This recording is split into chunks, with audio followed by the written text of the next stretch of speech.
Hello, this is the Law Office of Ashin. Today, I'm going to talk about what to do if you're being investigated by the Ulsan Ulju police station. The police investigation isn't just a simple fact-checking process. It's the very beginning of the official record of your case. Your statements at this stage will determine the direction for the prosecution's judgment and the entire trial.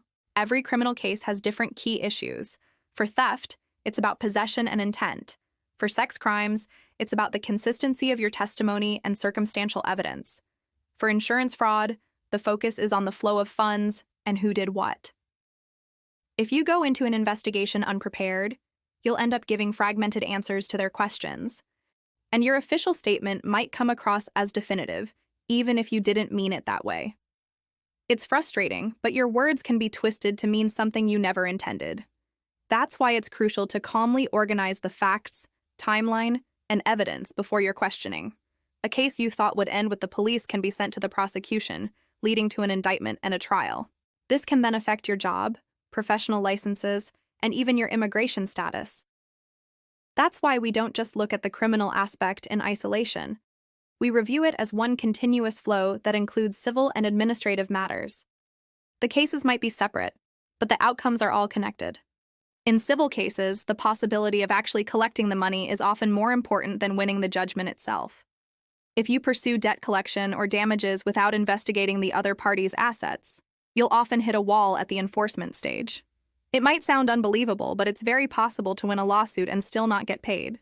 That's why from the very first consultation, we design our cases with enforcement in mind. For real estate disputes or rental scams, we don't just look at the contract. We check the property registration, mortgage priority, and possession status.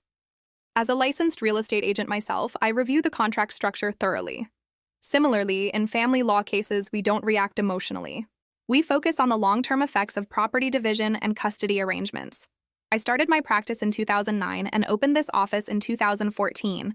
Since then, we've handled cases without major disputes over our work or fees. The reason is simple. We prioritize realistic explanations over exaggerated promises. A consultation isn't about persuading you to hire us. It's about helping you accurately understand your situation and lay out your options. We prepare every case as if it's going to court tomorrow. The police investigation is the starting point. You need to build a solid foundation at this stage so the rest of the process doesn't crumble. This is the standard we apply at the Law Office of Ashin, where we handle criminal, civil, family, real estate, and administrative law all together. If you need a consultation, please refer to the description below this video. Please subscribe and like. It helps us provide more thorough legal advice.